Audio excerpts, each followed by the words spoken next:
अध्यक्ष जी, शर्मा जी,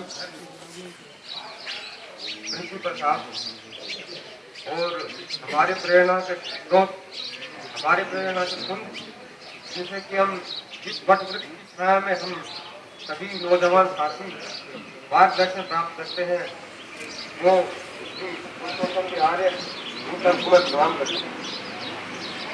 इसके साथ साथ अन्य जितने भी उपस्थित सज्जन हैं, सभी को मेरी तरफ से प्रणाम और उनको भी प्रणाम जो अपनी बात कहकर चले गए, दूसरों की बात सुने गए। बचपन से ही स्कूलों से में हम सभी पढ़ते हैं, राष्ट्र सर्वोपरि, पहले देश फिर शेष। लेकिन देश की हालत क्या हो गई? जब पहले देश था और फिर शेष था, ये हमें पढ़ाया गया, सभी को पढ़ाता जाता है, तो फिर इस देश की हालत ऐसी क्यों हो गई? मैं जब 13-14 साल का था तो मैंने मेरे दादाजी से कहा, परिप्रेक्ष्य क्या था मुझे याद नहीं, लेकिन मैंने उनसे कहा, हमने पिताजी कहते थे दादाजी को, पिताजी पहले देश फिर शेष। तो उन्होंने कहा, ना बेटा, ये शिक्षा गलत। मैं बोला, गलत क्यों? बोले कि पहले होना चाहिए परिवार, फिर होना चाहिए कुटुंब, फिर होना चाहिए गांव, फिर होना चाहिए जिला, फिर राज्य और फिर देश। मुझे उस दिन मेरे दादाजी बहुत बड़े देशद्रोही लगे। बात आई गई हो गई। उस दिन गजनवी ने जिक्र किया कि ऐसे ऐसे प्रोग्राम अपना होने वाला है और उसका जो शीर्षक है गोष्ठी का वो है पहले देश फिर शेष। तो मुझे वो बात याद आई। वो बात याद आने के बाद मैंने उसे आज के परिप्रेक्ष्य में देखा तो मुझे लगा कि वाकई दादाजी बहुत ठीक थे। उनके पहले देश फिर शेष का जो उन्होंने जो मुझे बताया, पहले परिवार, उसका मतलब ये नहीं था कि अगर डेस्क पड़ी तो उठा के अपने घर ले जाओ। उनका कहना था कि पहले अपने परिवार को सुधारो, फिर अपने समाज को, अपने कुटुंब को सुधारो, फिर गांव को सुधारो। उनका मतलब ये था। आज जब मैं हर तरफ देखता हूँ, ये पहले देश फिर शेष की अवधारणा सिर्फ बातों में और किताबों में ही रह गई है। इसका कहीं पर भी कार्यान्वयन नहीं हो रहा है। इसका क्या कारण है? इसका कारण यह है कि जो मुझे लगता है बहुत बुद्धिमान और बहुत गुणी लोग यहाँ पे मेरे से काफी बुजुर्ग और जिनके सानिध्य में हम चीजें सीखते हैं वो बैठे हैं। लेकिन मैं अपनी तरफ से ये कहना चाहूंगा, इसका कारण ये है कि हम जो प्रेरणा की पराकाष्ठा है उसकी तरफ चले जाते हैं। जब हम कोई चीज बताते हैं तो बिल्कुल एक्सट्रीम पे चले जाते हैं, बिल्कुल एक पराकाष्ठा होती है वो चले जाते हैं और उस पराकाष्ठा तक पहुंचना आम आदमी के लिए कभी भी संभव नहीं हो पाता। पहले देश फिर शेष ठीक है, ये उन महापुरुषों के लिए ठीक है, बाबूजी जैसे महापुरुषों के लिए जिन्होंने अपना सर्वस्व न्यौछावर कर दिया, लेकिन वो इन सब जगह से उठ कर गए होंगे। मैं बिल्कुल, मेरा पूरा भरोसा है कि पारिवारिक मूल्य उन्हें बहुत अच्छे मिले होंगे। भगत सिंह जैसे शहीद, शिवाजी जैसे लड़ाके, महाराणा प्रताप जैसे वीर,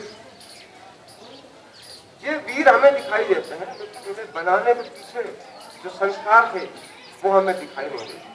वो संस्कार सिर्फ इस अवधारणा के पीछे, वो संस्कार कहीं गुम होते जा रहे हैं।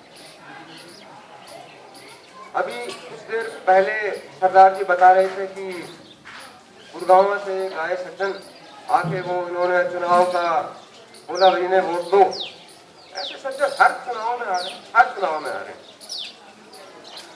करोड़पति, एक गायक भी आए थे, एक और अभी काफी जोर लगा रहे हैं सज्जन है, आप सभी जानते होंगे, हर जगह उनका नाम आता है, पैसा खर्च कर रहे हैं। मुझे एक किस्सा याद आता है। एक आदमी नकली नोट छापने का धंधा करता था। एक दिन उसने गलती से 30 रुपए का नोट छाप दिया। अब 30 रुपए का नोट छाप दिया तो वो 30 रुपए का नोट कौन लेगा? उसने सोचा कि गांव में जाता हूँ, वहां सीधे साधे आदमी रहते हैं, वहां 30 रुपए का नोट चल जाएगा। वो गांव में गया, एक छोटी सी दुकान थी, उसको 30 रुपया दिया, बोला भैया इसके खुले कर दो। उस दुकानदार ने उसे 15-15 के 2 नोट दे दिए। यही हाल हमारे इलाके का है। हालांकि ये लोग जो आते हैं 30 रुपए का नोट लेकर, ये कुछ नहीं लेके जाते, 15-15 के 2 नोट ही लेके जाते हैं जो उनके किसी काम के नहीं। लेकिन एक बात तो तय है कि हमारे इलाके में 15 रुपए का नोट भी चलता है और 30 का भी चलता है। अब जब पराकाष्ठा की तरफ जाते हैं, हम किसी भी चीज को इतना पवित्र मानते हैं और जो अपवित्र चीज है उसकी तरफ हम ध्यान नहीं देते। मंत्री जी की सीडी टीवी पे दिखाई जा रही, सुबह से 4 आदमी मिल चुके, नकली होगी। उमाकांत छक्कड़ गली गली सर मुंडा के घूमता है। उमाकांत छक्कड़ में 1000 कमियां नजर आ जाती हैं, मंत्री जी की सीडी नकली लग रही है। यानी कि अगर कोई व्यक्ति इसकी तरफ जा रहा है तो उसमें 1000 कमियां हैं। मेरा कहना यह है जो एक पैमाना है, एक मापदंड है, वो मापदंड एक ऐसा होना चाहिए जो मापदंड एक आम आदमी की समझ में आ जाए।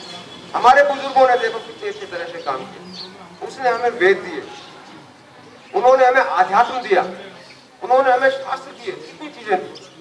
फिर उन्होंने हमें मूर्ति पूजा दी। मैं क्षमा चाहूंगा मूर्ति पूजा का विरोध करने वालों से, लेकिन मेरा मानना है कि जिस मनुष्य को, साधारण मनुष्य को, मेरे जैसे को, जिसको वेद समझ में नहीं आते, अध्यात्म समझ में नहीं आता, वो अगर इतना समझ ले कि ये मूर्ति भगवान है और गलत काम ना करे तो क्या बुरा है। हमें जो भी पैमाने रखने चाहिए, हमें पैमाने आम आदमी की तरह रखने चाहिए कि आम आदमी उसको कैसे ग्रहण करेगा। अब जब बात आती है कुटुंब की या समाज की या परिवार की, अभी आपको ध्यान होगा हमारे नागौर में अन्न आंदोलन चला। इन्होंने गजेंद्र जी ने मेरा नाम उछाल दिया कि ये सक्रिय रहे। हालांकि जितने भी लोग सक्रिय रहे थे उनमें मैं भी एक था, ये भी थे, और बल्कि ये उन पहले लोगों में से थे जो मुझे यहाँ मिले। मैं एयरफोर्स की नौकरी छोड़कर आया तो आमतौर पर जैसे ही मैं यहाँ पे भी देख रहा हूँ भूतपूर्व सैनिक 4-5 अधिकारी हैं, तो एक जज्बा सा ही रहता है फौजी में। अक्सर कोई भी कारण हो, मेरे में भी था, मैं इनके साथ आया, ये मुझे मिल गए और गली गली में नौजवान तिरंगा झंडा लेके घूम रहे थे। आज कहाँ है? मतलब ये है कि देश को इतना दूर बना दिया कि वो रोज हमारे जीवन में नहीं है, पर हकीकत ये है देश तो हमारे जीवन में है। हम अपना घर बनाते हैं, हर बार जब घर बनाते हैं तो हम अपने घर के बाहर एक 1.5 फुट का चबूतरा बनाते हैं और अगली बार जब घर बनाते हैं तो उस चबूतरे को अपने घर के अंदर ले लेते हैं, घर बढ़ा लेते हैं। अरे भैया ये तो रोड तो तुम्हारा ही है, तुम्हारे घर के सामने है। मैं तो तुम्हारे घर के सामने कभी साल में एक बार जाऊंगा, 6 साल में एक बार जाऊंगा, आप तो रोज जाओगे ना। अरे आपने अपना रास्ता चौड़ा कर दिया। लेकिन नहीं, सामाजिक अवधारणा है वो बिल्कुल खत्म हो गई। हम हमारे पार्षद बिक गए, 2-2 लाख में, 1.5 लाख में पार्षद हमारे बिक गए। और हम अब भी ये कोशिश नहीं करेंगे कि जो बिक गए उनका त्याग कर दें। ना भाई, पैसे तो ले लिए थे पर इसमें हमारे मोहल्ले में एक भी लाइट हमारी बंद नहीं हो रही। वाह भाई वाह, बहुत अच्छा तरीका है। सड़क बंद, उसके 1 महीने बाद वहां पर सीवर लाइन डलती।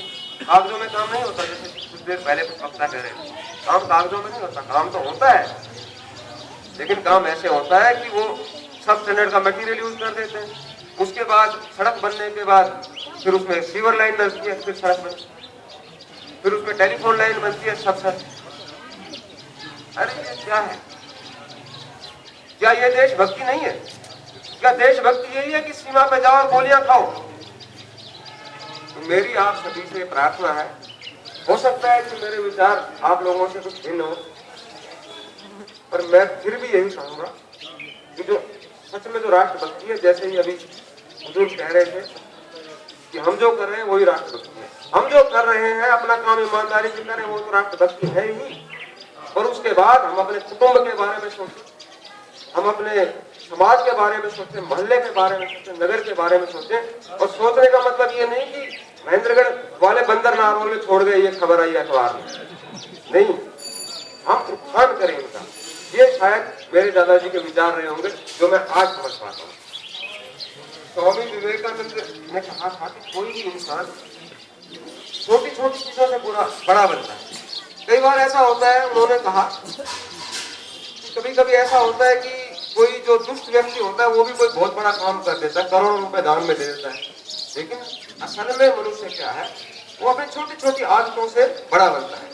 और मुझे पूरा भरोसा है आज जिनके पुण्यतिथि मना रहे हैं बाबूजी, वो भी अपनी छोटी छोटी आदतों से ही बड़े हुए होंगे। पुरुषोत्तम जी ने एक बार मेरे से एक बात कही, मैं हमेशा उसे याद रखता हूँ कि ऐसा हुआ है इतिहास में कि बहुत बड़े बड़े महापुरुष हुए और उन्होंने ऐसी संतान की है कि जिन्होंने उन महापुरुष ने समाज को बहुत अच्छा योगदान किया और उससे कई गुना ज्यादा नुकसान उस औलाद ने कर दिया। आपको याद होगा कि महात्मा गांधी का एक पुत्र सिर्फ उनसे उसके विचार भिन्न थे, वो मुसलमान हो गए। तो ये सारी चीजें, ये राष्ट्रभक्ति है मेरे विचार से। और हम इसको थोड़ा सा नीचे के स्तर पे लेके आए, हम सामान्य आदमी को, हम अपने पैमाने इस तरह से बनाए कि सामान्य आदमी भी हमारे पैमानों को समझे। हम उसे ले जाकर एक ऐसे आले में ना रख दे जहां मेरे जैसे छोटे कद वाले का हाथ ही ना जाए।